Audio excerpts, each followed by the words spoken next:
ഈ കൊടും വെയിലുള്ള ഒരു കാലത്തെ തമിഴ്നാട്ടുകാർ കത്തിരി വെയിൽ എന്ന് വിളിക്കും.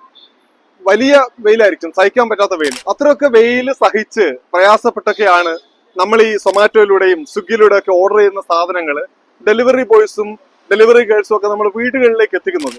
ഇത് മനസ്സിലാക്കിയ തമിഴ്നാട് സർക്കാർ ഈ ഡെലിവറി ബോയ്സിനും ഗേൾസിനും ഒക്കെ വേണ്ടിയിട്ട് ഒരു പ്രത്യേക വിശ്രമ കേന്ദ്രം ഒരുക്കി തുടങ്ങിയിരിക്കുകയാണ് തമിഴ്നാട്ടിൽ. അത് ആദ്യം തുടങ്ങിയത് ചെന്നൈയിലെ അണ്ണാനഗറിലാണ്. ഇതിന്റെ പ്രത്യേകത AC ലോഞ്ചാണ്. ഒരേ സമയത്ത് 25 പേർക്ക് ഇരിക്കാൻ കഴിയും. അവിടെ ടോയ്ലറ്റ് സൗകര്യമൊക്കെ ഉണ്ട് എന്നുള്ളതാണ്.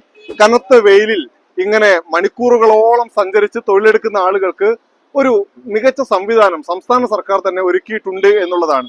മനുഷ്യത്വപരമായിട്ടുള്ള, തൊഴിലാളി അനുകൂലമായിട്ടുള്ള സമീപനം. ഒരു ദിവസം 12 13 മണിക്കൂറൊക്കെ തെരുവിൽ അലഞ്ഞു നടന്ന് പണിയെടുക്കേണ്ടി വരുന്നവരാണ് ഈ ഡെലിവറി ബോയ്സും ഡെലിവറി ഗേൾസും ഒക്കെ. അവരെ മനുഷ്യത്വപരമായ സമീപനത്തോടെ ചേർത്ത് പിടിക്കുന്ന തമിഴ്നാടിനെ കേരളത്തിനും മറ്റു സംസ്ഥാനങ്ങൾക്കുമൊക്കെ മാതൃകയാക്കാവുന്നതാണ്. അതിഗംഭീരമായ തീരുമാനമാണ് സ്റ്റാലിന്റെ സർക്കാർ എടുത്തത്. നമസ്കാരം.